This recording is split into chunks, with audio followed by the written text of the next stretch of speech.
राधे राधे प्यारे विद्यार्थियों, मैं आज आपके सामने पी ब्लॉक जो एलिमेंट अपना चैप्टर चल रहा था उसके कुछ ऑब्जेक्टिव प्रश्न लेके आया हूं। आप इन सभी ऑब्जेक्टिव प्रश्नों को हल करें। मैं उनको समझा रहा हूं, आप उनको समझने की कोशिश करें। जैसे पहला क्वेश्चन आपके सामने है कि वर्ग 13 के तत्वों का सामान्य इलेक्ट्रॉनिक विन्यास क्या होगा। तो देखिए, पी ब्लॉक की बात करें तो पी ब्लॉक वर्ग 13 से स्टार्ट है। 13, 14, 15, 16, 17, 18वां या 0। ठीक है, तो आप इस 13 में इस 3 को समझें। इस 3 का मतलब है कि इसके जो बाह्यतम कोष है, बाह्यतम कोष में 3 इलेक्ट्रॉन होंगे, अर्थात कॉन्फ़िगरेशन होगा भैया S2P1। तो 13वां जो है उसका होगा S2P1। ठीक है, तो अपना पी ब्लॉक एलिमेंट का जो 13वां वर्ग है उस 13वें वर्ग की बात कर रहे हैं अपन। पी ब्लॉक एलिमेंट के वर्ग 13 के अगर आप इलेक्ट्रॉनिक कॉन्फ़िगरेशन की बात करना चाहें तो 13 का इलेक्ट्रॉनिक कॉन्फ़िगरेशन होगा S2P1। बोरॉन परिवार, बोरॉन फैमिली, जो आपने 11th क्लास में पढ़ा था, बोरॉन फैमिली, उस बोरॉन फैमिली के इलेक्ट्रॉनिक कॉन्फ़िगरेशन की अगर आप बात करें तो वो होगा भैया क्या, S2P1। 14वें का हो जाएगा S2P2। तो इस प्रकार से आप 13, 14, 15, 16 इनके आप इलेक्ट्रॉनिक कॉन्फ़िगरेशन, जैसे मान लीजिए आपसे पूछा कि वर्ग 16 का बताओ, तो वर्ग 16 क्या हो जाएगा भाई, वर्ग 16 में हो जाएगा आपके पास आउटर मोस्ट जो सेल है बाह्यतम कोष में 4 इलेक्ट्रॉन हो जाएंगे, यानी हो जाएगा S2P4। 16 का मीन्स हो जाएगा ऑक्सीजन फैमिली। 17 हो जाएगा आपके पास हैलोजन्स और 18वां आपके पास उत्कृष्ट गैस हो जाएंगी। ठीक है, तो 13वां बोरॉन परिवार, 14वां कार्बन परिवार, फिर नाइट्रोजन परिवार, फिर ऑक्सीजन परिवार, फिर हैलोजन और उत्कृष्ट गैस। तो वर्ग 13 के तत्वों का जो सामान्यतः इलेक्ट्रॉनिक कॉन्फ़िगरेशन होगा भैया वो होगा S2P1। 13वें वर्ग का, 13वें वर्ग का इलेक्ट्रॉनिक कॉन्फ़िगरेशन आप देखना चाहें तो वो होगा S2P1।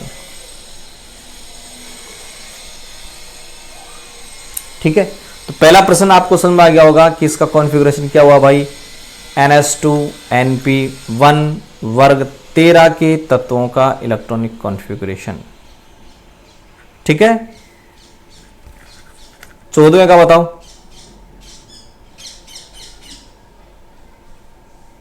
S2P2 आ जाएगा। 15वें का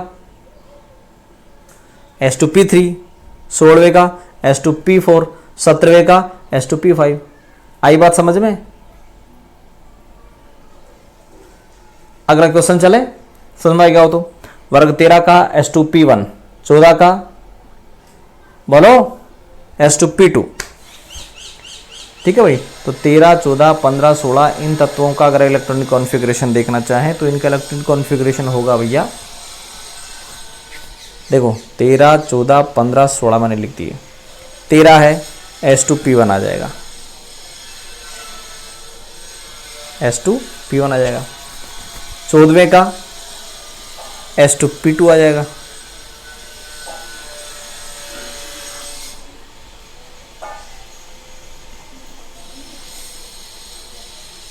15वें का S2P3 आ जाएगा।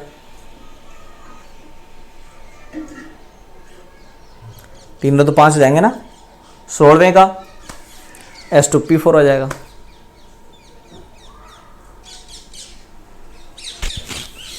आई बात समझ में? ये हो गया 13, 14, 15, 16 हैलोजन्स का, बोलो NS2NP5।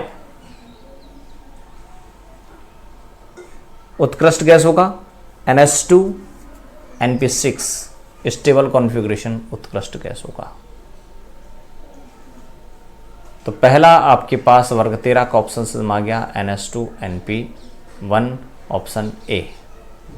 अगले प्रश्न में चलें। अगला प्रश्न आपके सामने है Al2O3 एक ऑक्साइड है। धातुओं के ऑक्साइड, अधातुओं के ऑक्साइड, ऐसे याद रखेंगे अपन। धातुओं के ऑक्साइड क्षारीय होते हैं, अधातुओं के ऑक्साइड अम्लीय होते हैं, और जो आपके पास कुछ एलिमेंट जैसे बेंजल सुनो प्रभु, बेंजल सुनो प्रभु का मतलब बेरिलियम, जिंक, एल्यूमिनियम, सुनो का मतलब Sn, प्रभु का मतलब Pb, इनके ऑक्साइड उभयधर्मी होते हैं। उभयधर्मी का मतलब ये अम्ल से भी रिएक्शन कर लेंगे, क्षार से भी रिएक्शन कर लेंगे, ऑप्शन ए।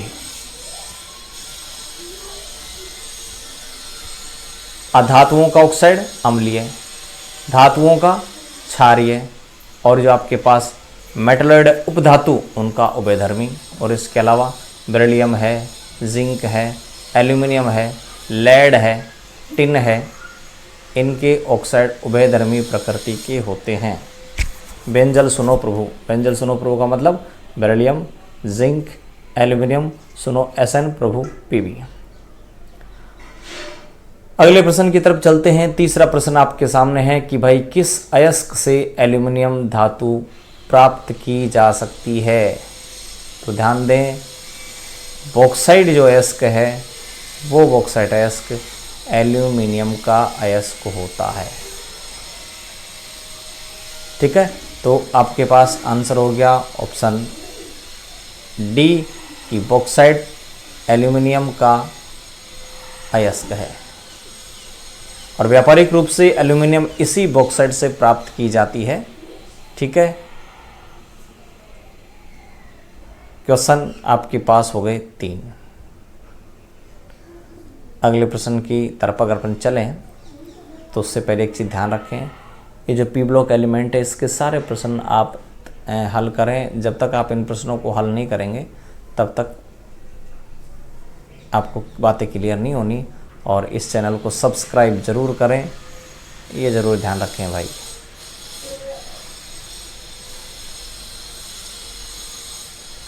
इसी से हम आपको और अच्छी वीडियो प्रोवाइड करवा सकते हैं, अच्छे लेक्चर प्रोवाइड करवा सकते हैं। तो ये आपके पास 3 प्रश्न हो गए, और अब अपन चलते हैं अपने अगले प्रश्न की तरफ। तो तीसरा प्रश्न आपने देख लिया कि किस अयस्क से एल्यूमिनियम, अयस्क क्या होता है? अयस्क होता है जिससे धातु प्राप्त की जा सकती हो, जिससे धातु प्राप्त की जा सकती हो अयस्क होते हैं। तो एल्यूमिनियम धातु का जो अयस्क है वो आपके पास है बॉक्साइट।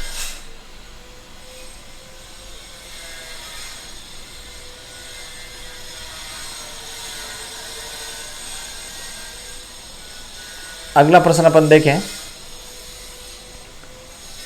निम्न में से कौन सा घटक जल को ऑक्सीजन में ऑक्सीकृत कर देता है? तो ध्यान रखना, सबसे जो स्ट्रॉन्ग रिड्यूसिंग ऑक्सीडाइजिंग एजेंट, प्रबल ऑक्सीकारक F2 होता है, और प्रबल अपचायक लिथियम होता है। अगर आप इलेक्ट्रोकेमिकल सीरीज की बात करें तो फ्लोरीन प्रबल ऑक्सीकारक है, लिथियम प्रबल अपचायक होता है इलेक्ट्रोकेमिकल सीरीज के अकॉर्डिंग। तो जल को ऑक्सीजन में ऑक्सीकृत करने वाला है फ्लोरीन। HCF2 का जो अणु है उसकी जो स्ट्रक्चर अगर आप देखें तो वो लाइनर होती है भाई।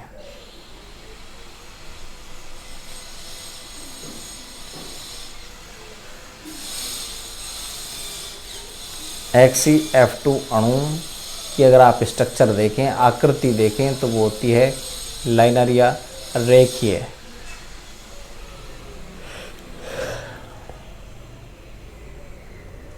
ये देखिए इस प्रकार से रेखीय स्ट्रक्चर होती है HCF2 की।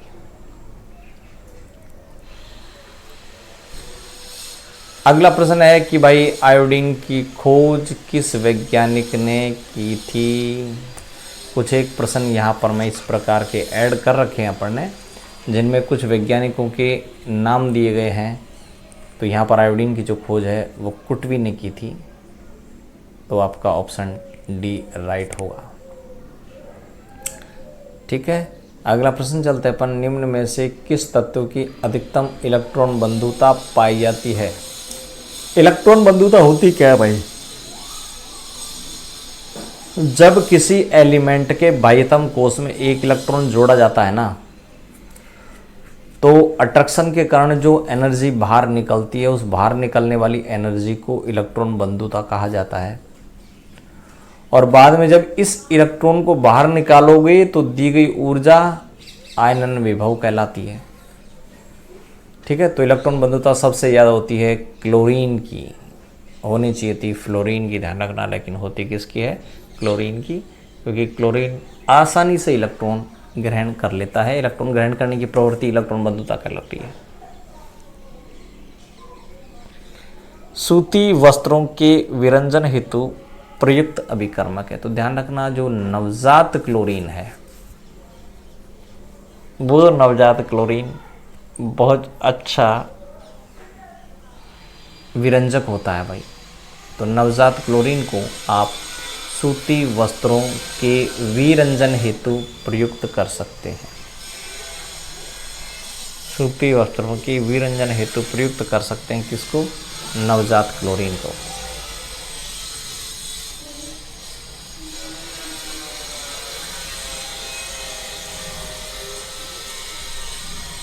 ठीक है, अगले प्रश्न की तरफ चलते हैं भाई। अगला प्रश्न आपके पास है,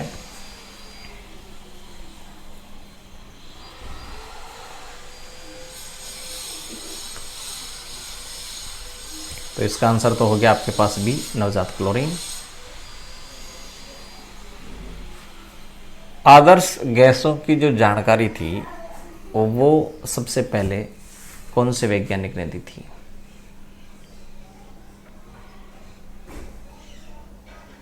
और वो वैज्ञानिक है हेनरी कैवेंडिश। तो हेनरी कैवेंडिश ने सबसे पहले आदर्श गैसों की जानकारी दी थी कि आदर्श गैसें होती क्या हैं, हेनरी कैवेंडिश। तो इसका आंसर हो गया आपके पास ऑप्शन डी।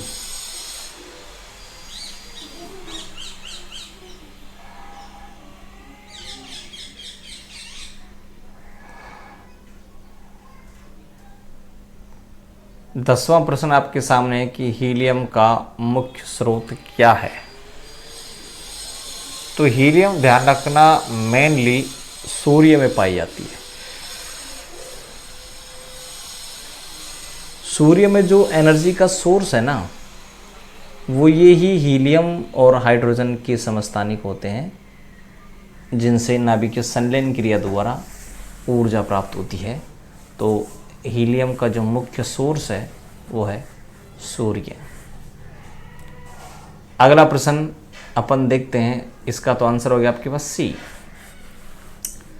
तो हीलियम का मुख्य स्रोत सूर्य होता है। क्लोरीन यौगिक नहीं है, तत्व है। ये किस वैज्ञानिक ने सिद्ध किया था कि क्लोरीन एक यौगिक नहीं है, एक एलिमेंट है, जिसको आप Cl से लिखते हैं और जिसका एटॉमिक मास 35.5 होता है। तो क्लोरीन यौगिक नहीं, तत्व है, ये सिद्ध किया था वैज्ञानिक डेवी ने। तो डेवी नामक वैज्ञानिक ने यह सिद्ध किया कि क्लोरीन एक यौगिक नहीं बल्कि तत्व है।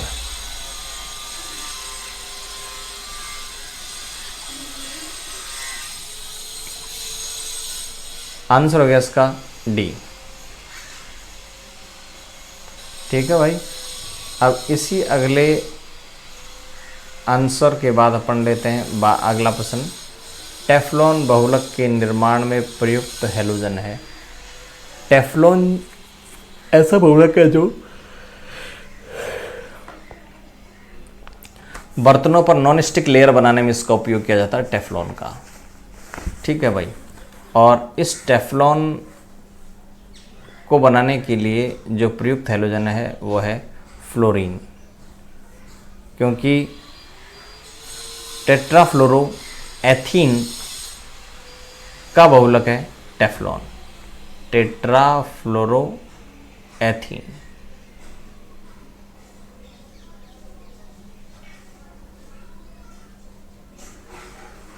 ठीक है, तो टेफ्लॉन बहुलक के निर्माण में कौन सा हैलोजन काम आता है? फ्लोरीन हैलोजन काम आता है भाई। अगला प्रश्न आपके पास,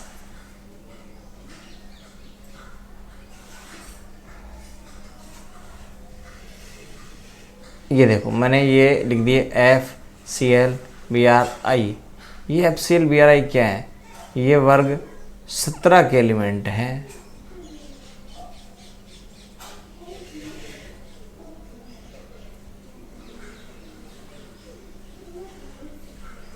अगला प्रश्न है कि साल्ट केक भट्टी द्वारा निर्माण किया जाता है। देखिए भट्टियों के जो टाइप हैं वो बहुत टाइप होते हैं, लेकिन यहाँ मैं एक भट्टी ले रहा हूँ, साल्ट केक भट्टी। ये जो साल्ट केक भट्टी है इसके द्वारा आप HCl का निर्माण करते हैं भाई। साल्ट केक भट्टी द्वारा HCl का निर्माण किया जाता है, हाइड्रोक्लोरिक एसिड का निर्माण किया जाता है। अगला प्रश्न आपके पास है कि भाई HCl की खोज किसने की थी? तो HCl हाइड्रोक्लोरिक एसिड होता है या हाइड्रोजन क्लोराइड होता है, और अगर ये एसिड एक्वस सॉल्यूशन है तो आप H+ आयन देगा, एसिड होगा। तो ये जो HCl है इसकी खोज अगर आप वैज्ञानिक की बात करें तो वह है ग्लाबर नामक वैज्ञानिक ने HCl को खोज की थी। रेडियम के विखंडन से रेडॉन गैस प्राप्त होती है।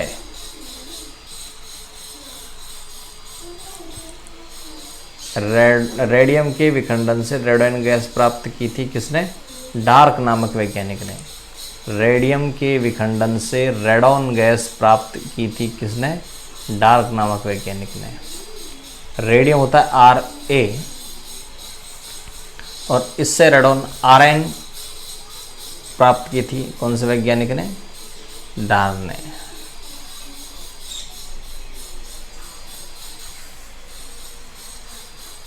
आंसर आपका सी। अगला प्रश्न आपके पास है कि उत्कृष्ट गैसों का मुख्य स्रोत क्या है? उत्कृष्ट गैसों का मुख्य स्रोत क्या है? इन उत्कृष्ट गैसों में सबसे ज़्यादा पाई जाने वाली चीज़ें हैं वायुमंडल। उत्कृष्ट गैसें सबसे ज़्यादा कहाँ पाई जाती हैं? वायुमंडल में पाई जाती हैं भाई। तो उत्कृष्ट गैसों का मुख्य सोर्स है एनवायरमेंट। जैसे हीना, नीना और करीना, जीरो रन, XERN, ये उत्कृष्ट गैसें हैं। और ये उत्कृष्ट गैसें आपको मिल जाएंगी कहाँ? वायुमंडल में मिल जाएंगी। तो उत्कृष्ट जो गैस हैं उनका मुख्य सोर्स होता है वायुमंडल। बल्बों में भरे जाने वाली गैस, घरों में बल्ब सबके लगे रहते हैं, और इन बल्बों में जो गैस भरी जाती है वो भरी जाती है भाई आर्गन।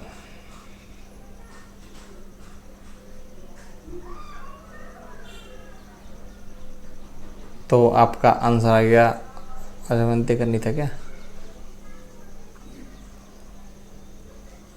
तो बल्बों में भरे जाने वाली गैस है भाई आर्गन। अगला प्रश्न है वायु का मुख्य घटक क्या है? तो वायु में देखिए सबसे ज़्यादा मात्रा में पाई जाती है नाइट्रोजन गैस। ठीक है भाई। तो मुख्य जो घटक हैं वो है CO2 है, N2 है, O2 है, ये गैसें पाई जाती हैं।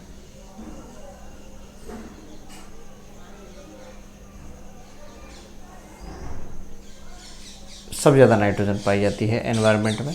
तो N2, CO2 और O2 ये वायु के मुख्य घटक हैं।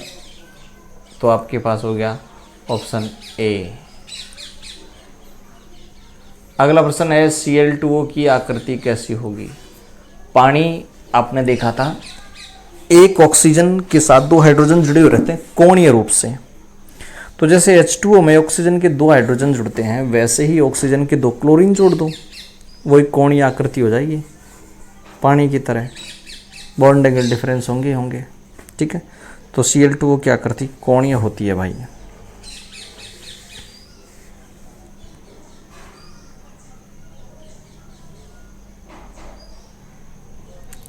Answer A. गोताखोर ऑक्सीजन के साथ मिलाकर के ले जाते हैं। देखो, अगर गोताखोर केवल ऑक्सीजन ले जाते, हीलियम इसका आंसर है। अगर ऑक्सीजन ले जाते तो ऑक्सीजन मतलब वायुमंडलीय गैसों का मिश्रण काम में ले जाते तो नाइट्रोजन बहुत ज़्यादा उड़ जाती और जब बाहर गैस निकलती, ठीक है, तब N2 गैस के बुलबुले ब्लड में बढ़ जाते हैं। इसलिए वायुमंडलीय गैसों का मिश्रण काम में न लेकर के नाइट्रोजन थोड़ी कम मात्रा में कर दी जाती है, ऑक्सीजन नाइट्रोजन हीलियम का मिश्रण काम में लिया जाता है भाई। कार्नेलाइट विधि से निर्मित की जाती है। तो अगला प्रश्न ये है कि जो कार्नेलाइट है उस कार्नेलाइट से Br2 निर्मित की जाती है।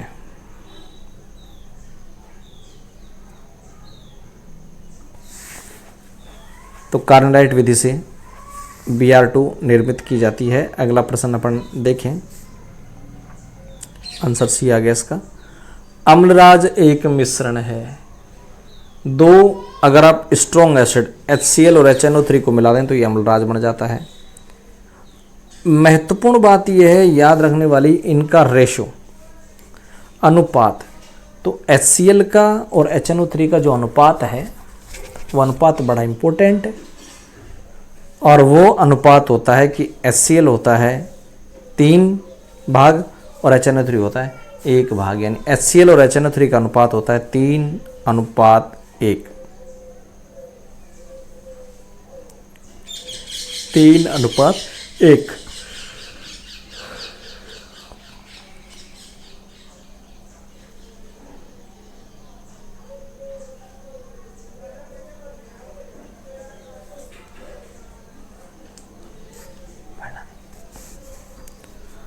अगले प्रश्न में चलें। तो इसका आंसर HNO3 और HCl हो गया। ठीक है भाई,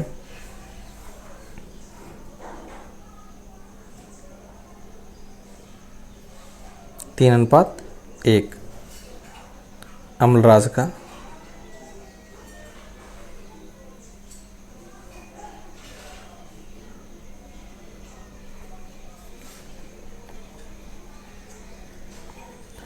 HCl 3, HNO3 1। F2O एक यौगिक है। F2O की अगर आप बात करें तो ये F2O एक सहसंयोजक यौगिक है।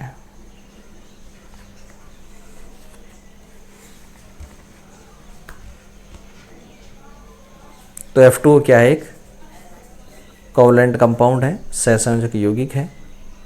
आंसर हो गया इसका ए।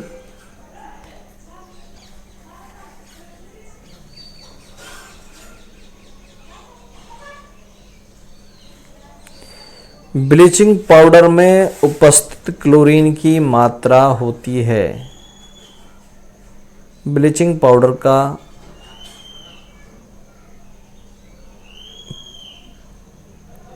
तो ब्लीचिंग पाउडर की अगर आप बात करें तो ब्लीच का मतलब होता है वही विरंजक। तो ब्लीचिंग पाउडर में 35 से 40% 35 से 40% क्लोरीन होती है।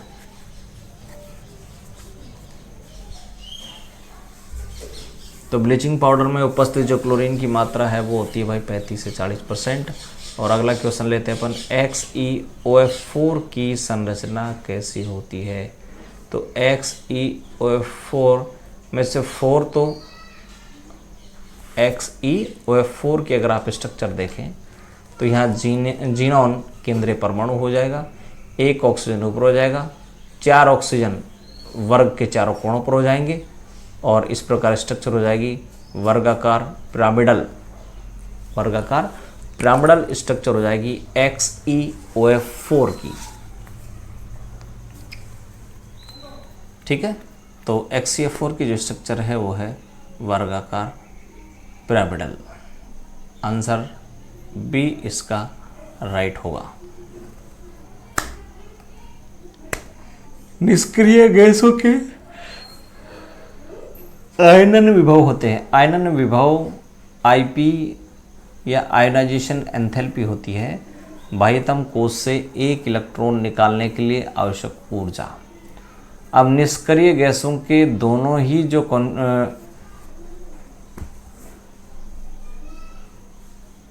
फुलफिल होते हैं उत्कृष्ट गैसों के, H2 भी फुल भरा हुआ रहता है, P फुल भरा हुआ रहता है, तो वहां से इलेक्ट्रॉन निकालने के लिए आवश्यक ऊर्जा बहुत अधिक होती है। तो निष्क्रिय गैसों के आयनन विभव का मान अधिक होता है भाई।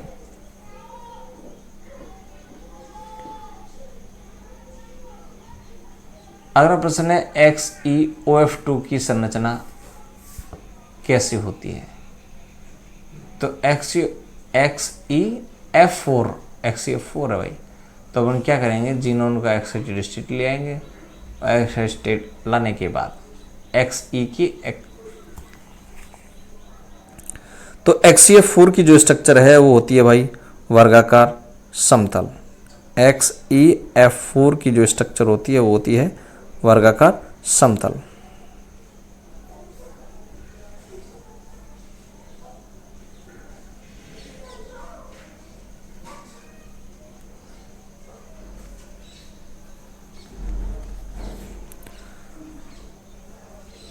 आर्गन आवर्त सारणी में किस समूह का सदस्य है?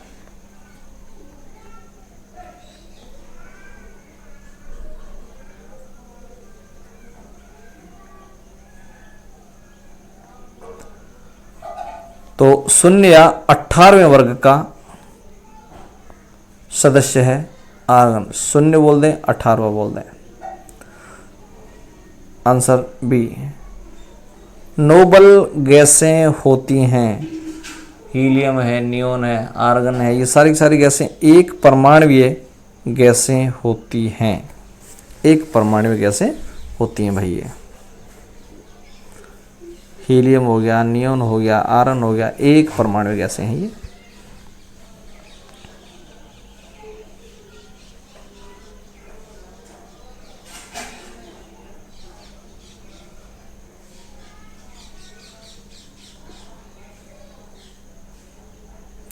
Ar2 आप इनको नहीं लिख सकते, आर्गन सिर्फ Ar होती है। तो नोबल गैसें एक परमाणुवीय होती हैं। हीलियम कैसे लिखेंगे आप?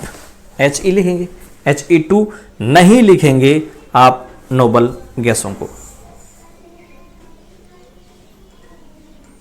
ठीक है, तो इन प्रश्नों को आप 2 बार 3 बार 4 बार आप इनको देखें।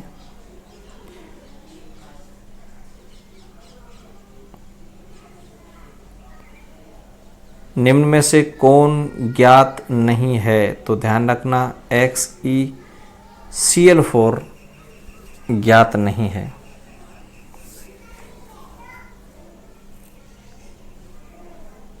XeF2, XeF4, XeF6 ज्ञात हैं, XeCl4 ज्ञात नहीं है। तो आपका आंसर हो गया डी। अगले प्रश्न की तरफ चलें। और अगला प्रश्न है एल्यूमिनियम की ऑक्सीकरण अवस्था। एल्यूमिनियम बोरॉन परिवार का है भाई, और बोरॉन परिवार का कॉन्फ़िगरेशन होता है NH2Np1। बाह्यतम कोश में 3 इलेक्ट्रॉन,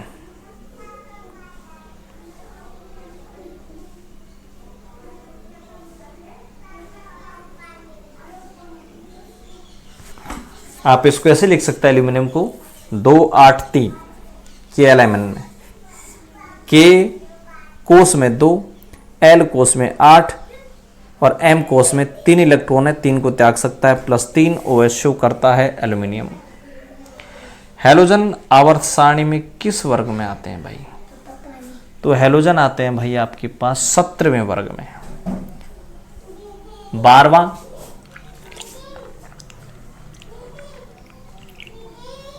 जिंक, कैडमियम, मरकरी आते हैं। 13वें बोरॉन परिवार आ जाता है। 15वां नाइट्रोजन फैमिली होता है और 17वां आपका हैलोजन होते हैं भाई। इससे जस्ट नीचे का जो प्रश्न आप देखें उससे पहले आप इसको हल कर लें कि हैलोजन आवर्त सारणी में 17वें वर्ग में आते हैं। नाइट्रोजन आवर्त सारणी में किस आवर्त में आता है? तो पहले आवर्त में केवल 2 एलिमेंट हैं, हाइड्रोजन और हीलियम। दूसरे आवर्त से चलते हैं तो नाइट्रोजन आवर्त सारणी में दूसरे आवर्त का एलिमेंट है। ठीक है भैया।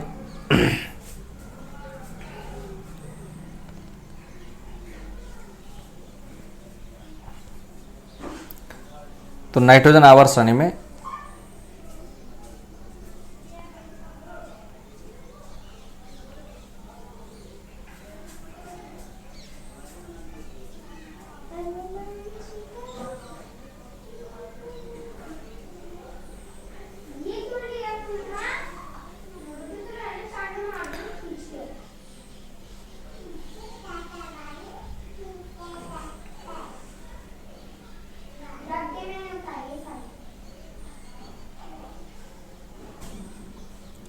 Kl, नाइट्रोजन का के जो कोष है, के कोष में 2 इलेक्ट्रॉन होते हैं, एल में 5 होते हैं, 5 और 2 7 हो गए।